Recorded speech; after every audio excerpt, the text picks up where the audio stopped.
Hello and welcome, everyone. We will just wait a few more minutes to have a few more participants join us today.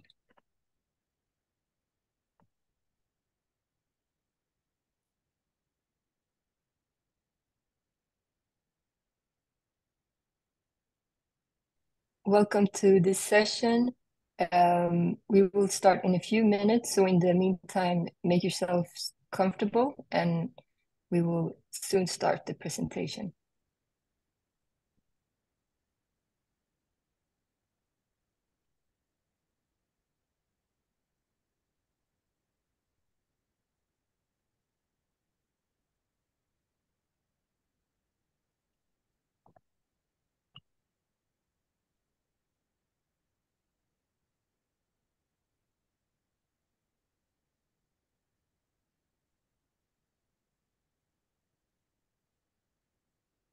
Okay.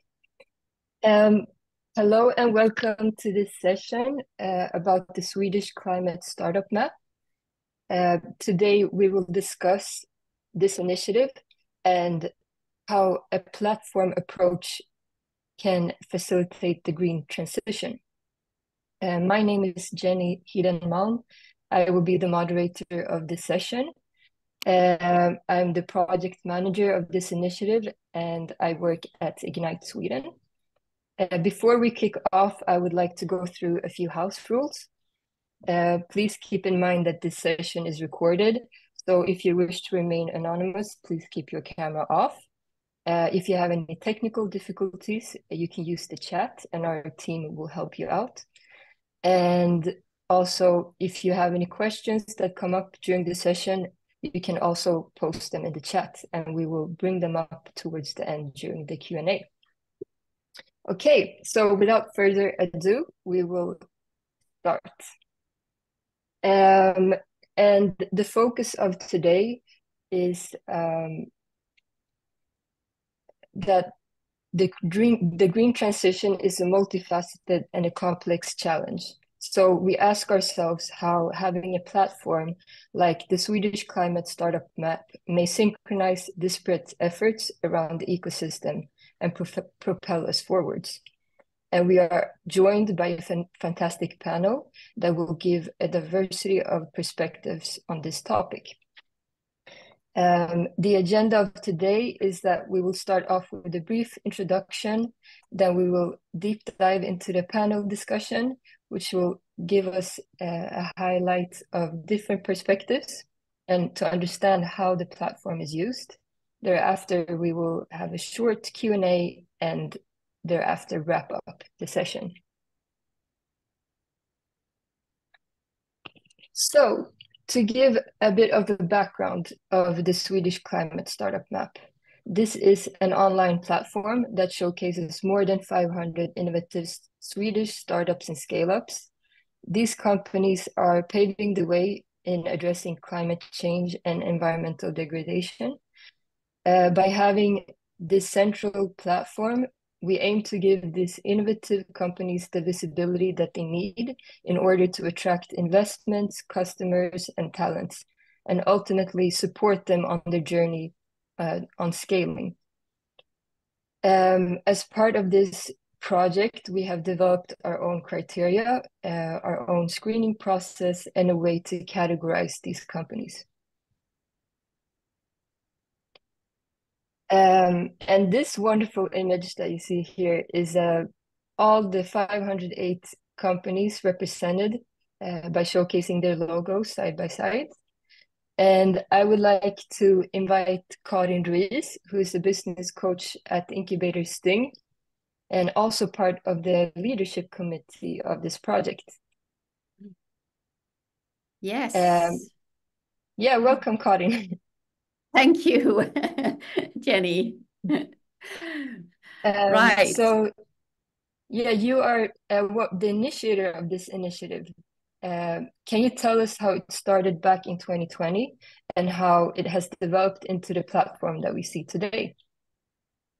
Absolutely. Back in 2020, Sting, together with Norsen, we ran an initiative that was called Startup Climate Action. You may recall Johan Rockström and his winter speech, I think it was, about 2020, the year of truth, and so on. So we launched this Startup Climate Action Initiative there, where we actually mobilized the whole lot of different startups in an innovation challenge, and different program steps that actually ended up in a climate accelerator in the spring 2021, where Kling, who is also on the panel here, William, was part of that accelerator at that time.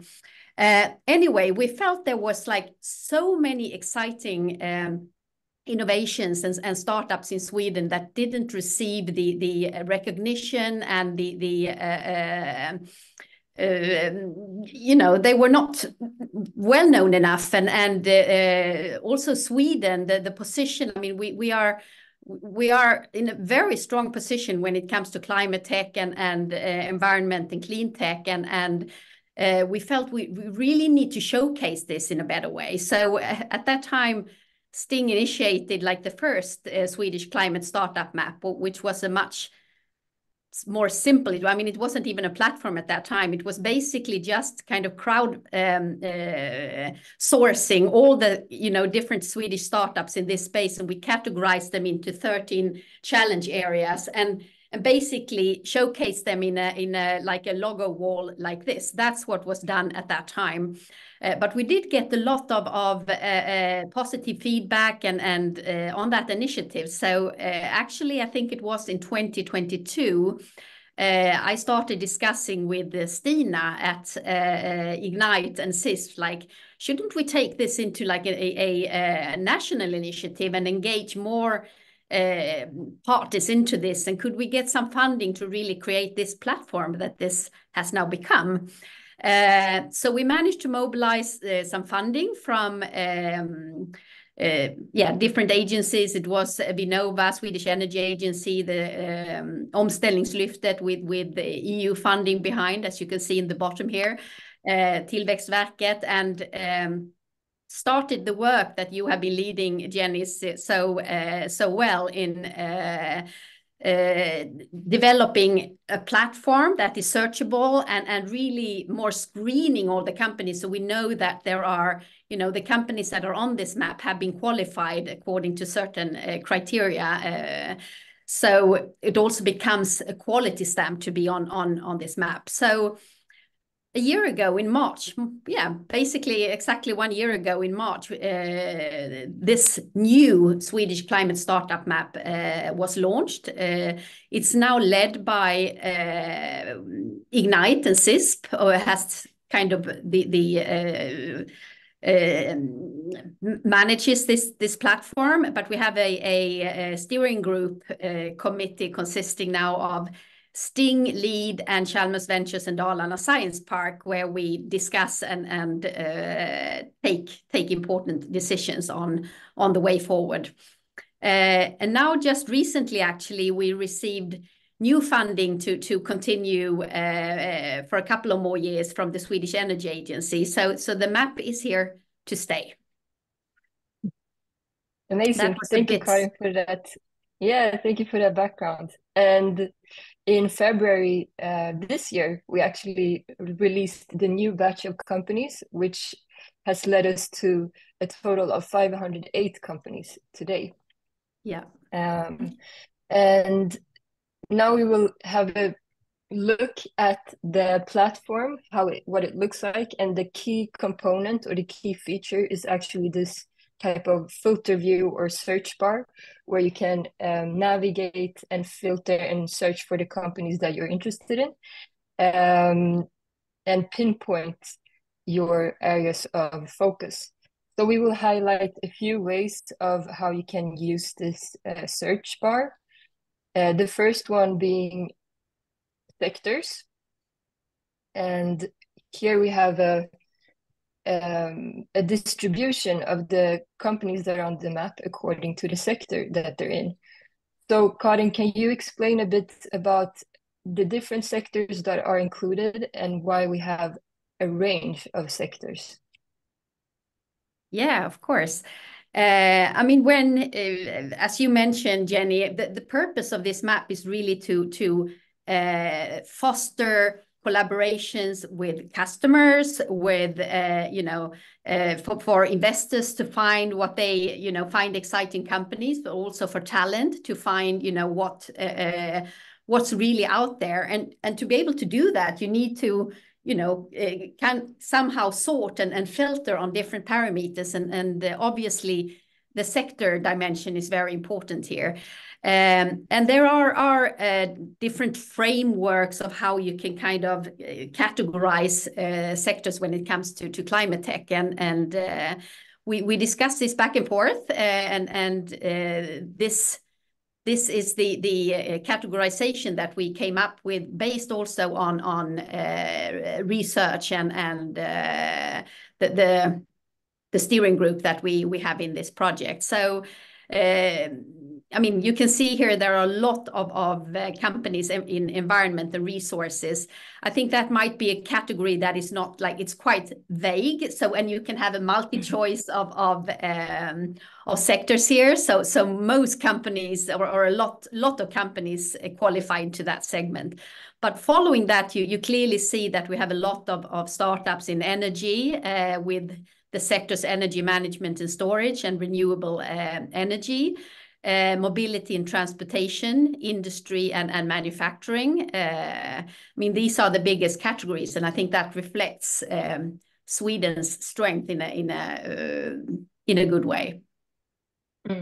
Yeah, and these categories are also an effort to highlight the solutions that beyond only CO2 mitigation. Yes. So it's an effort to have more of a holistic view when it comes to an environmental innovation. Yeah, so I will move on to the next chart. So you can also search by founding year, which can give you an indication of the maturity of the companies, combined also with different factors such as team size and the turnover. And this is what the graph looks like right now, the companies that are part of the map. And I think this kind of highlights that we need to continue our efforts in supporting new founders to start initiatives and keep developing this area of environmental solutions. And I will just comment there. I just want to comment. Can I make a comment there, Jenny, on this one? Of course. I mean, it may seem like, oh, it's really coming down sharply towards like 2021, 22. That is not really the case. It's more that to actually qualify for the map, you need to have come a certain way in terms of number of employees and so on. So there are obviously much more companies that have been founded in 2021, 22, but that haven't developed far enough to get onto the map. So it's not, I just wanted to clarify that. Yeah, thank you. And of course, there's also kind of a lag between when they start and also when the companies actually hear about this platform and send in their application. So we can see this lag also in this graph. And then we can also have a filter on SDGs, for example. And this is just an example of one of the categories of how the companies are tagged. And this process was developed by a team with expertise in both environment and business. And as part of when we restarted this initiative, we developed a qualitative method to evaluate these companies. So Karin, to wrap up this brief introduction, when a company is admitted to the map, what does it entail for them? For them, I mean, there is a group that when we receive an application from a new company that wants to get on the map, it's evaluated and qualified. Do they fulfill the criteria? And those criteria are also very transparent on the site here.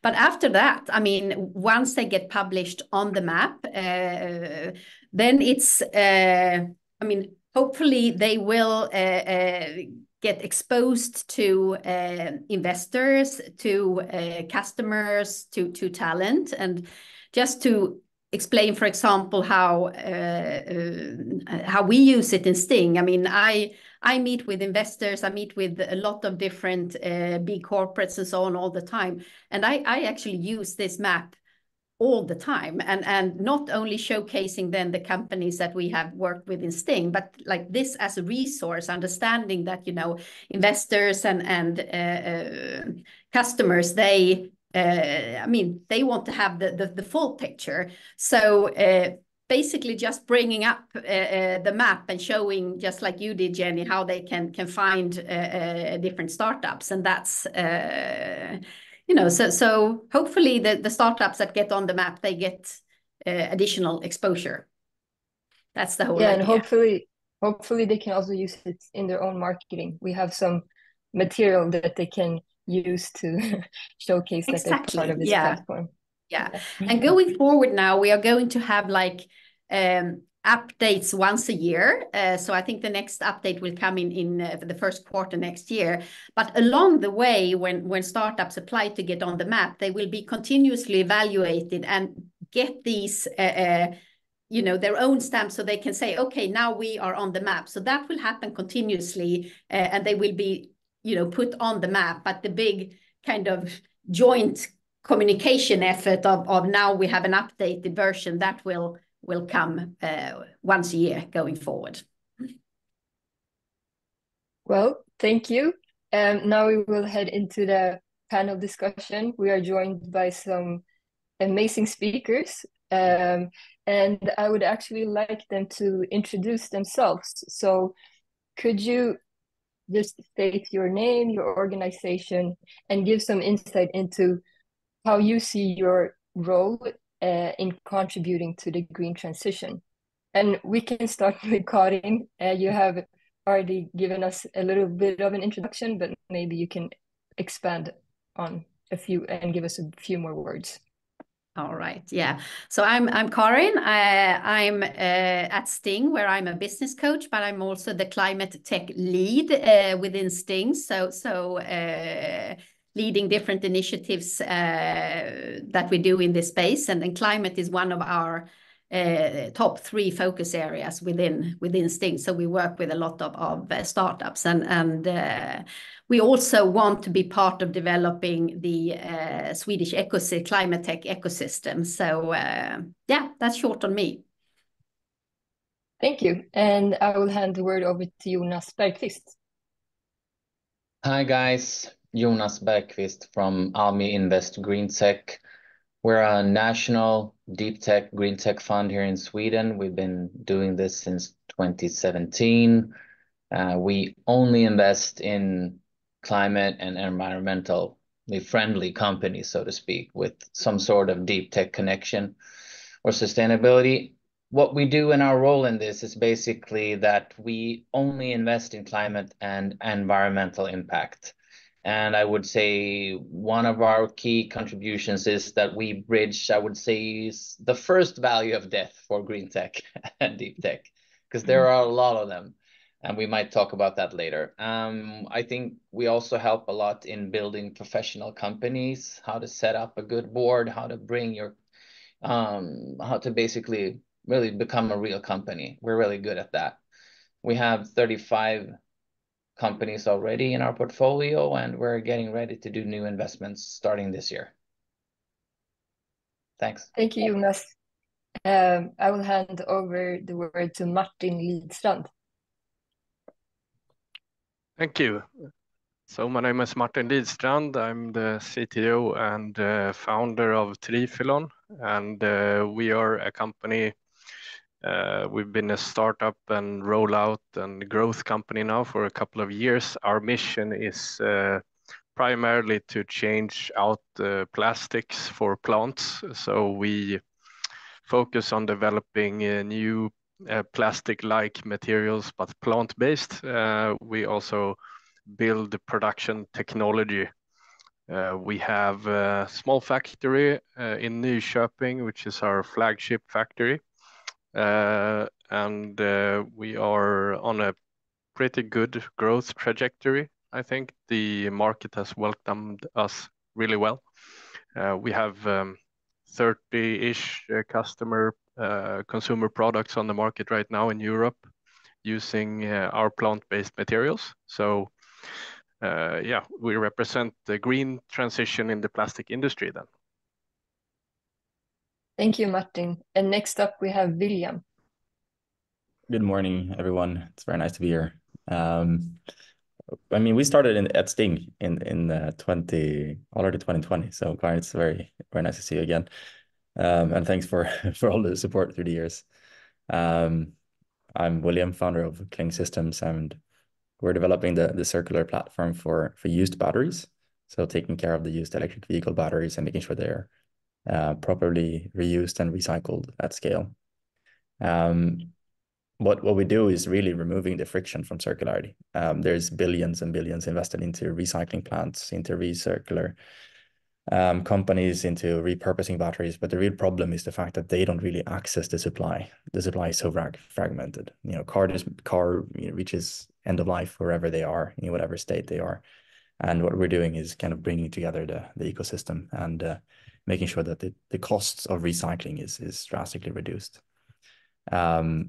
And yeah, I mean, this ecosystem and the Swedish Climate Startup Map and all these things, they might sound and look a bit abstract in the beginning, but as my experience is that they really help. It puts out the small seed companies out there. It gives them a brand. It gives them a platform to speak their mind and showcase what they're doing. So I'm very appreciative for all the work you're doing. So thanks. Thank you, William. And last up, we have Victoria Voss. Good morning, everybody, and very nice to be here. I agree with you, William. My name is Victoria Voss. I work as Sustainability Manager for the Kavli Group. And I guess today here I represent the corporates in this panel. We've been a member of Ignite since early this year, so it's very exciting for us to see all the innovation that's happening in this space. Personally, I've got a background actually in research in academia. So I'm a biologist and environmental scientist. I've been working actually quite closely with Johan Rockström that Karin mentioned for many years. So it's been interesting to make the shift towards, from working with issues that connect sustainability, health and food from a research perspective into the front lines where you are an incredibly good representative of that. I've been working at Kavli for about 3 years' time. And it's fair to say that since then, we've been on quite an ambitious journey from being your old traditional food company. It's been around for more than 100 years to actually setting a strategy and focusing on climate. We've set a baseline, got our science-based targets validated. So now we're working towards 90% emission reductions in our scope 1 and 2 and 55% reduction in our scope 3 per produced ton. So this is really where we see that we've got a lot of ground to cover in terms of sourcing alternative raw materials, circular packaging solutions. That's really where we make the big difference. So with our procurement and innovations team, we've been working quite intensely now together with the Ignite team in matchmaking with really exciting startups. And it's brought us a lot of new insights so far, and I'm sure we'll get back to that in the discussions today. So thanks for having me. Thank you. What an amazing panel, and I hope this could be an interesting discussion with so many different perspectives gathered in the same room. So I will stop my screen sharing. Let's see, 1 second. And hopefully it feels a bit more intimate this way. So to start off the discussion, I would like to ask William, can you explain a bit what has happened since you left Sting Incubator and where are you on your journey now? Oh, a lot. Sting, that was with the pre-accelerator together with Norskin in the fall of 2020, and then we joined the first climate cohort in the spring of 2021. Since then, it was pretty much only me back then. Now we're 17 people, raised roughly 35 million SEK.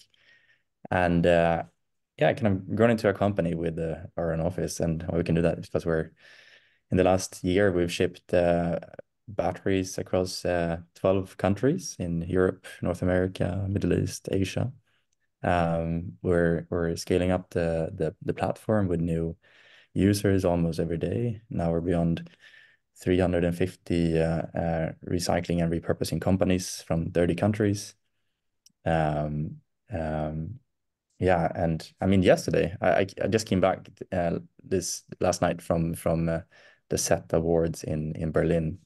So we won the SET Awards in Berlin. And that was a big you know, fjäder i hatten. So we're very happy. Yeah, a few numbers since the time at Sting over 3 years ago. Congratulations to your recently won award. So when we spoke before, you told me about that the European Union is adopting new regulations related to batteries. So, and these regulations are aimed at enhancing the circularity of batteries.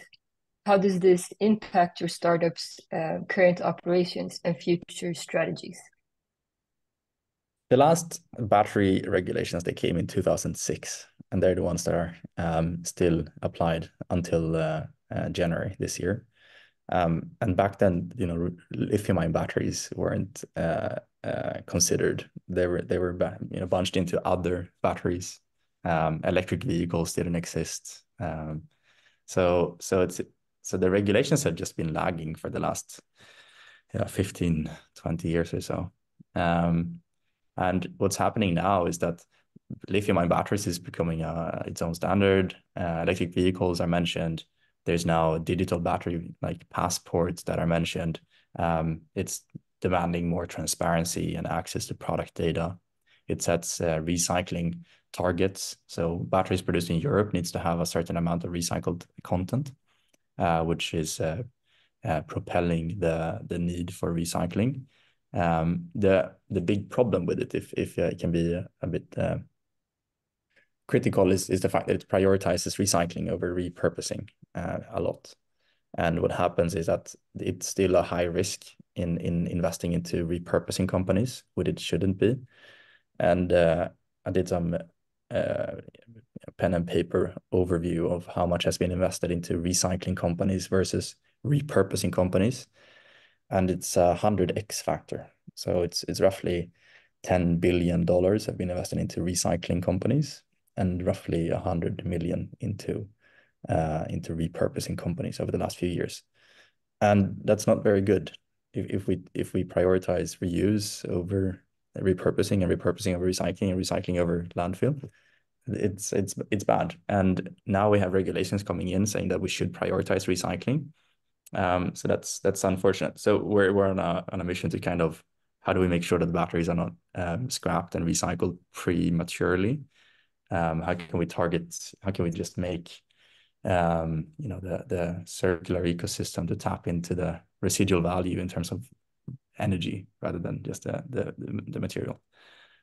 So it's really helpful with the new regulations because it targets batteries, lithium-ion batteries at all. It puts new requirements on recycling. It comes with mandates for battery passports. It has all of these amazing things. But there needs to be some corrections on what to prioritize. Yeah. And considering Sweden's strong commitment to sustainability and the global transition to electric vehicles, how do you perceive Sweden's current position in the global battery value chain? Good question. It has a very strong potential, from mining to building cells, to building battery packs, to building electric vehicles. It has a growing talent pool.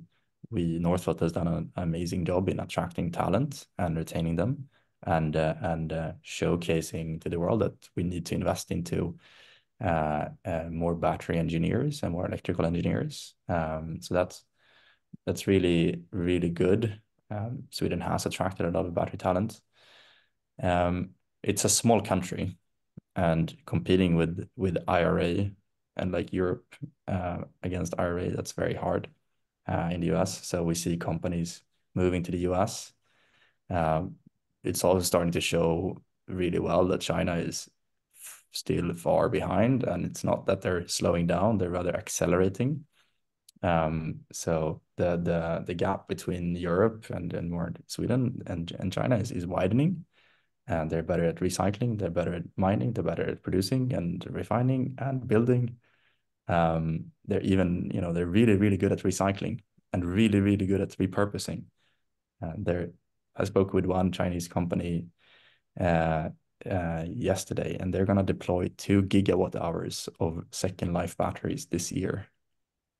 That's many X more than probably the Western world has done in total ever, and that's one company this year.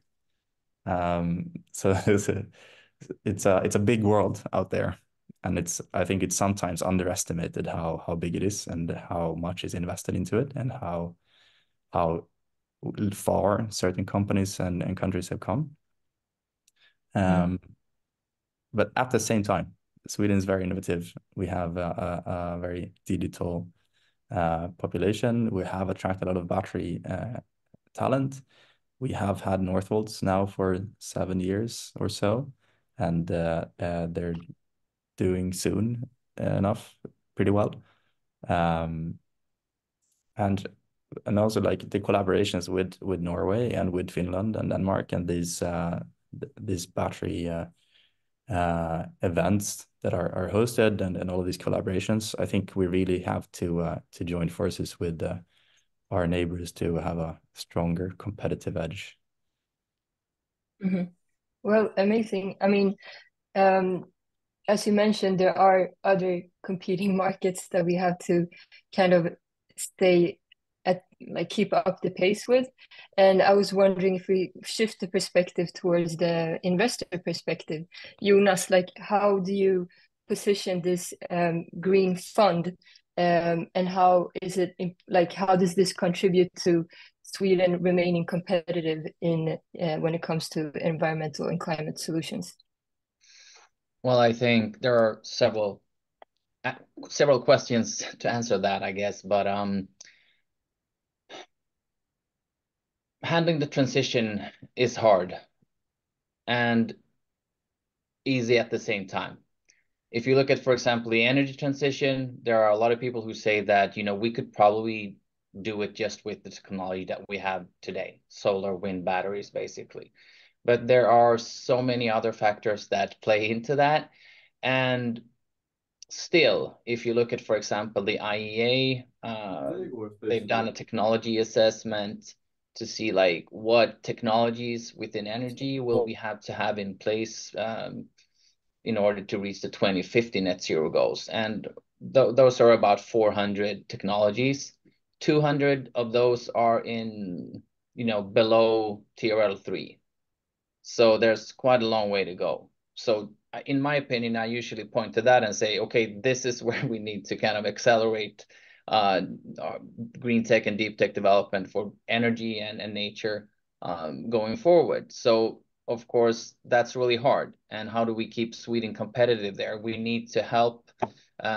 We need to get things out of academia and out of people's head quicker.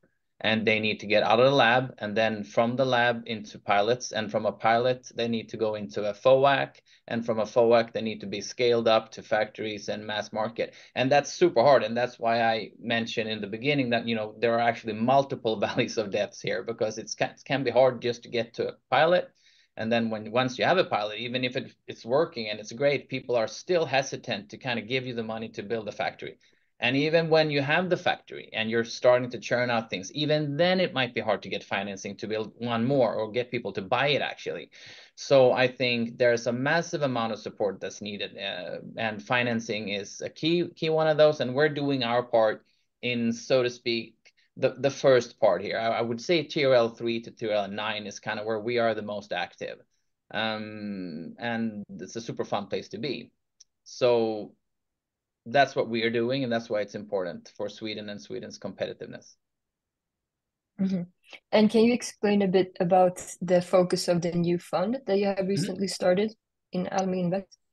Definitely. So the first fund that we had only focused on climate, which is CO2 equivalent. So all companies that we invested in had to account for how much CO2 they could potentially avoid. So PAE, potentially avoid emissions.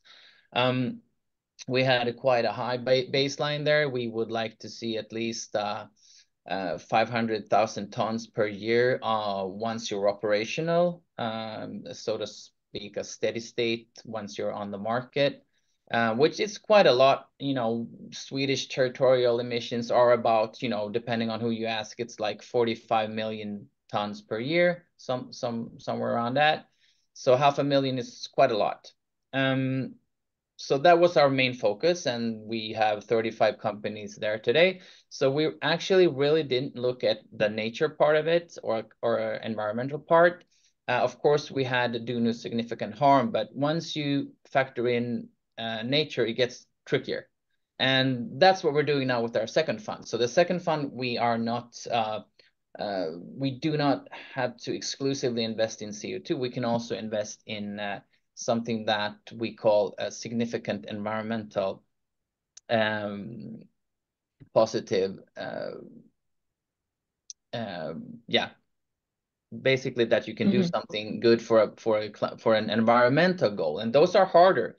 The thing here is that if you look at, I mean, you have basically water use, land use, you have biodiversity, loss of species, etc. And these frameworks are actually not yet finished, and there are a lot of them. So basically what we're doing is that we're looking into those. So what we have here is that we can invest now in companies that can come and say to us that we think that we have an innovation that's really great for the area of water or loss of land or something like that. We can actually invest in that, and we're really happy about that. So that's super fun for us. So that's the focus, both climate and nature. Yeah, and I would like to invite Martin, as you work in Triffelon, which is a material company. And last time we spoke, we discussed how you work with environmental assessments and declarations. Could you expand a bit on this topic? Absolutely, yeah. So being a green tech company in the plastic industry, and I mean the plastic industry doesn't maybe cling as something positive when you're talking about sustainability. However, everyone in the plastic industry, no matter if you're a green startup or a brown blue chip, is trying to work for improving the overall sort of environmental aspects of these materials that we so desperately need and will need, and approaching it by math, which is the scientific approach, requires us to calculate a lot of things. And I think with the product declarations, environmental declarations, and different platforms to try to actually see what different effects materials have, and also plant-based materials, that's my focus, to make these numbers actually comparable. And I think that the openness and transparency would probably benefit from an increase. We have a lot of different platforms on a global basis right now. Many of them with different kinds of numbers for the same thing. I would say today it can be very confusing for the consumers to actually know that when I'm selecting between two objects on the shelf in the store, I'm actually making the correct choice. And I think it will require probably us and my business colleagues in the plastic industry to more or less unite around a mutual way of doing this and displaying the numbers and behind the material, all the way from global warming potential, which is fundamental baseline, of course, but also like ecotoxicity and other aspects around this to have one way to do it. I think that OpenLCA, for instance, is a good initiative where some companies have joined, but it's still not enough. At Trifilon, we will be working for a very, very open and transparent perspective, displaying our numbers. That's really amazing how you can be part of the pay it forward culture and helping younger startups navigate these complex issues. And I would like to hand over the word to Victoria from Kavli to bring in the corporate perspective. And actually, you have interacted with Trifilon previously as part of a matchmaking event. So I would like to ask you about what is Kavli's ambition in implementing cutting-edge innovation in the food sector? Thanks very much. Yeah, that's right. And just to first echo what Martin just said here, for us on the food manufacturing side, it's also important that we have product footprints. So at the moment, climate footprinting is the most mainstream, but there are lots of forces out there that are trying to expand to look at several planetary boundaries. But generally speaking, we've been actually working also within our industry to set a branch standard or an industry, a sort of collective industry standard in terms of data sources, system boundaries, etc., for how we communicate the climate impact of our products on the front of pack, for example. So I want to commend Trifilon for trying to lead the way as well with the EPDs. And of course, that's hugely valuable for us when we want to look at working with more innovative companies that are at the front line. We want to be able to get a hold of these more specific footprints to account for in our own climate action work. But back to your question, Jenny, what's our ambition? It is high. As I said, we are a traditional food company that's been around for many years. We have 13 different brands within anything from dairy to mayonnaise and soft cheese, sauces, mustards, dressing. So it's quite a broad sort of product portfolio that we're working on. But for us, it's really important to join these kinds of initiatives like yourselves and Ignite. Again, we've been a member for only a couple of months, but I can really see that it's already sparked a lot of action in-house. So as I mentioned, we started off conducting our climate impact baseline in 2020. Whilst we were awaiting the validation from Science-Based Targets Initiative, we've been developing a 30-page, I think it is, solid climate action plan with lots of calculations in terms of how to get towards our targets. And so what we are really now looking for is the kind of innovative solutions within packaging innovation like Trifilon is putting forward, but also within raw materials where we have our biggest impact. And for us, the key challenge here is essentially to make these innovations pass through the entire chain.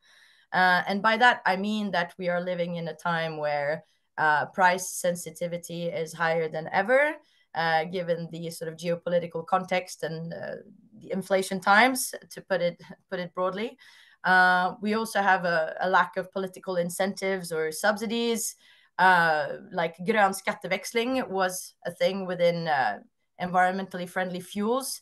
So I think we will keep pushing for a scale up of political initiatives like Klimatklivet, or like the Danish are doing actually by investing 1 billion Danish kroner to 2030 in sustainable food systems.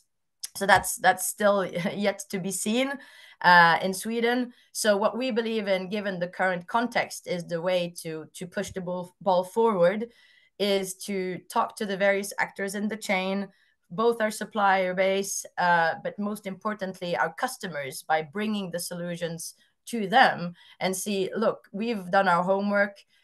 We've scouted innovative partnerships on the supply side. This is going to actually increase the price premium of our product. And so I think we need to have an honest discussion about who is to pick up the bill, because eventually the price increase for a better packaging solution, particularly when you're an early adopter or a new raw material, it has to be absorbed by retail and subsequently customers. And I think that's the complexity that some of the previous speakers were also mentioning, that it's a complex dance that involves many stakeholders. And I think it has great value if we were able to move forward more as an entire industry in order not to lose competitive edge by being the first ones to put to market the better but more expensive products in times where consumers are particularly driven by price. So the way we've started to approach this is actually to have these honest discussions with our retailing and food service customers, starting to actually provide them with A, B options, that there's actually a better mustard with better raw material, better packaging. It's going to cost this much more, or you can go with the traditional one that's less good, but that we start actually incorporating other currencies than just price. So looking at quality, looking at risk profile of suppliers, and of course the climate footprint per product price. And finally, I just want to also mention that we've started to experiment also a little bit with having cross-functional dialogues with our customer interface. And by that, I mean that it's not just the key accounts and purchasing departments that talk to each other, but actually also involving the sustainability teams on both sides to have a broader discussion. And this, of course, with the ambition to boost uptake and scalability, because that's where we sit in the chain. We're the ones to adopt the solution and actually make sure it scales and it reaches the end consumer.